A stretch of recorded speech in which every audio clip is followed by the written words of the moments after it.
बहुत गुस्सा आ रहा है। ये कब्रिस्तान पर स्कूल बनाने का काम हमें ही मिलना था। छोड़ना, हमें क्या लेना, अपना काम करते और निकलते हैं। अंधेरा होने वाला है। देख भाई, तेरा तो पता नहीं, पर मुझे अंधेरे में कब्रिस्तान में काम करने का कोई शौक नहीं है। क्यों, भूतों से डर लगता है? अच्छा, तुझे नहीं लगता? अबे पागल, भूत वूत कुछ नहीं होता। क्या हुआ? वो क्या है?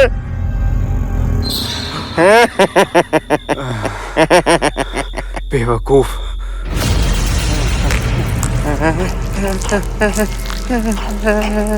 अबे रहने दे, अब बेवकूफ नहीं बनने वाला हूँ मैं। मजाक नहीं, सच में। हो गई नौटंकी।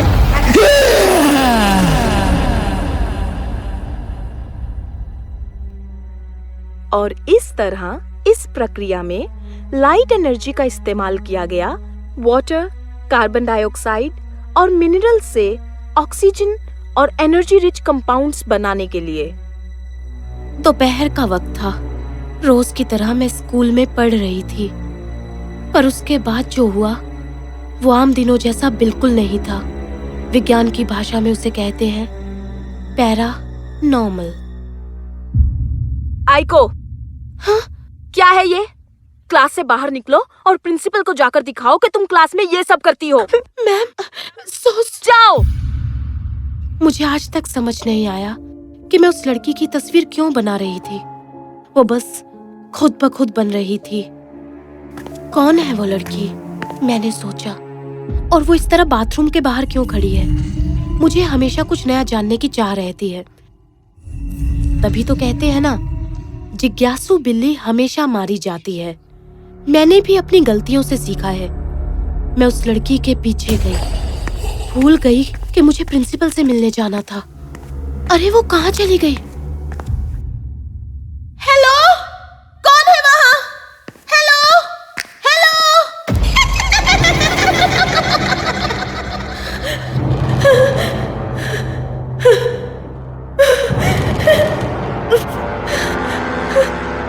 शायद कोई मेरे साथ मजाक कर रहा है। मैंने सोचा और फैसला लिया कि अब मुझे अपनी जिज्ञासा को खत्म कर प्रिंसिपल ऑफिस की तरफ जाना चाहिए। पर उससे पहले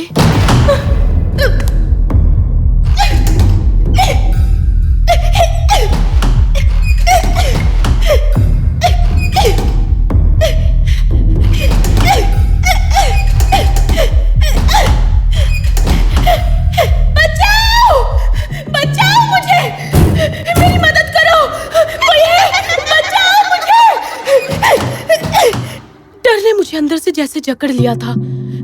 कोई बाथरूम में आ क्यों नहीं रहा है? बचाओ! बचाओ मुझे! कोई तो बचाओ! बचाओ! मैं फंस गई हूँ! कोई आओ! मेरी मदद करो!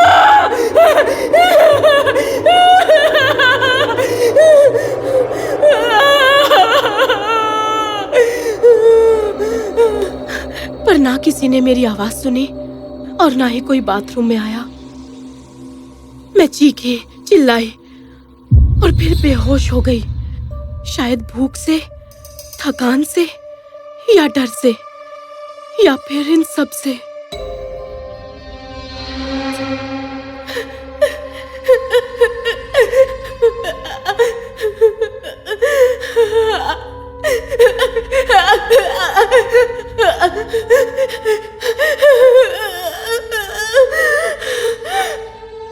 मम्मी, डैडी, मुझे बचाओ, प्लीज मुझे बचाओ, प्लीज आ जाओ मम्मी,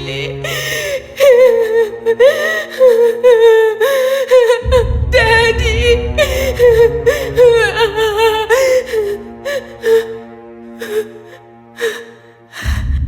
ये क्या है?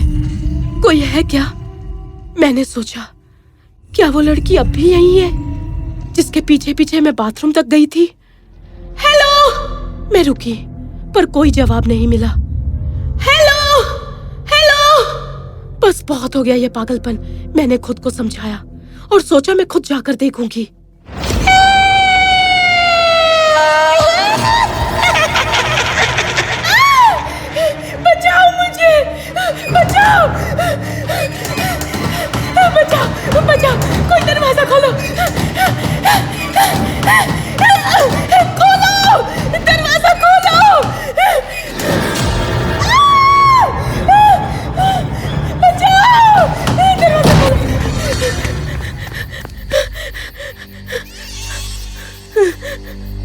डर गई थी। मेरे पैरों तले जैसे जमीन खिसक गई थी। ऐसा लग रहा था जैसे ये कोई बुरा सपना है। मेरा स्कूल गायब हो चुका था। उसकी जगह कब्रिस्तान दिख रहा था, वो भी बहुत पुराना सा, खंडर जैसा, जो बहुत भयानक था। ये क्या है? मैं कहाँ हूँ? हेलो, कोई है वहाँ? हेलो?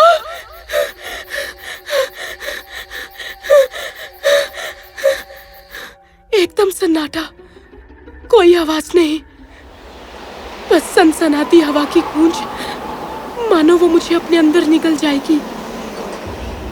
मैं वहां से भागी। मुझे हर हाल में बाहर निकलना था। मैंने पहली बार कभी ना खत्म होने वाले रास्ते को महसूस किया था।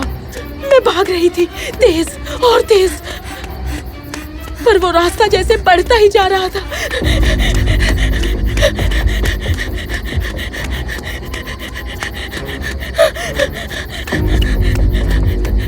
मैं रुकी। मुझे लगा जैसे ये कोई दलदल है जिसमें मैं फंसती जा रही हूँ।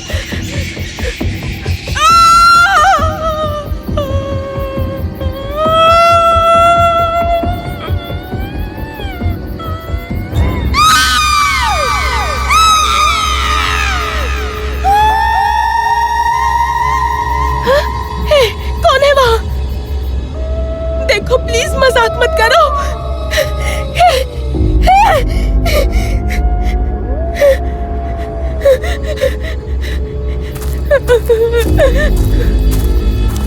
मैं उस आदमी के पास गई। उसके आर पार दिख रहा था, जैसे कि वो इस सपने का एक हिस्सा हो। सुनिए, सुनिए सर, सर।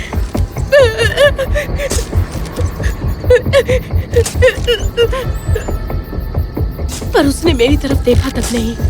लग रहा था जैसे उसे मेरे वहां होने का एहसास ही नहीं हुआ।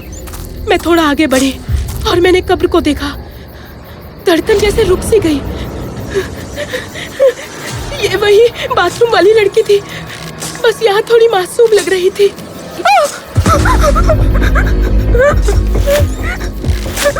रुको, रुको, रुको, प्लीज। पर वो नहीं रुका। वो मेरे ऊपर मिट्टी डालता रहा। मैंने उठने की कोशिश की, पर पता नहीं कैसे मेरे पैरों ने भी मेरा साथ छोड़ दिया। मैं हिल नहीं पा रही थी। मैं वहाँ बेबस लेटे लेटे चिल्ला रही थी, चीख रही थी, मदद के लिए पुकार रही थी।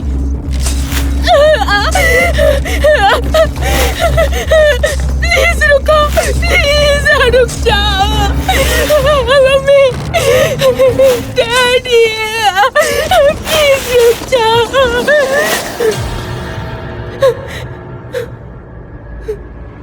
हाइको, मम्मी, मेरी बच्ची, डैडी, मेरी बच्ची, डैड।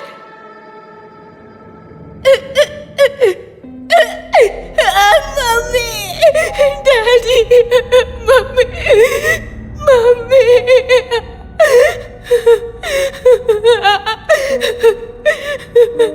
मैंने मॉम डैड को सब बताया कि मैंने एक लड़की को देखा और मैं बाथरूम में फंस गई थी। मॉम बहुत डर गई थी और डैड को भी फिक्र हो रही थी। पुलिस ने मेरा बाथरूम और हर एक क्लासरूम की छानबीन की, पर उन्हें कुछ नहीं मिला। वो मेरे डैड को यकीन दिला रहे थे कि मैंने कोई बुरा सपना देखा है, पर उनमें से एक पुलिस वाले के चेहरे पर थोड़ा डर था, जैसे कि उसे मालूम हो कि मैं क्या कर रही हूँ। जैसे ही हम वहां से निकलने लगे, वो मेरे डैड के पास आए और कहने लगे, आज जो हुआ वो अच्छा नहीं हुआ, पर सच कहूं तो कुछ ऐसी चीजें होती हैं जो इंसान के हाथ में नहीं होती। कहना क्या चाहते हो तुम? असल में आपकी बेटी पहली इंसान नहीं है जिसने ऐसा कुछ देखा है। ऐसा कहा जाता है कि ये आत्मा हाना की आत्मा है, जिसे इस कब्रिस्तान में दफनाया गया था और उसके ऊपर ही ये स्कूल बनाया गया है। उसके पियक्कड़ बाप ने उसे जिंदा जला दिया था। और सुना तो ये भी है कि हर 11 साल बाद 28 फरवरी के ही दिन, जिस दिन उसकी मौत हुई थी, उसकी आत्मा अपना बदला लेने के लिए कब्र से निकलकर बाहर आती है और अपने साथ किसी न किसी जिंदा इंसान को वापस लेकर ही जाती है। क्या बकवास कर रहे हो तुम? मुझे इन सब में यकीन नहीं। मुझे भी नहीं था जनाब, पर यह बात 11 साल पहले की है, जब मैं एक सब ऑर्डिनेट इंस्पेक्टर हुआ करता था। आप यकीन नहीं करेंगे, तब भी स्कूल में एक ऐसा ही हादसा हुआ था। बस आप ये समझ लीजिए कि आयको बहुत खुशकिस्मत है कि ये हमें वक्त पर मिल गई और वो लड़का नहीं मिल सका। उस दिन ऑफिसर ने जो कहा, वो बात अब भी मेरे कानों में गूंजती रहती है। उसने जो बताया इसलिए नहीं, बल्कि उसके बाद जो मैंने देखा, वो डर आज भी मुझे सोने नहीं देता।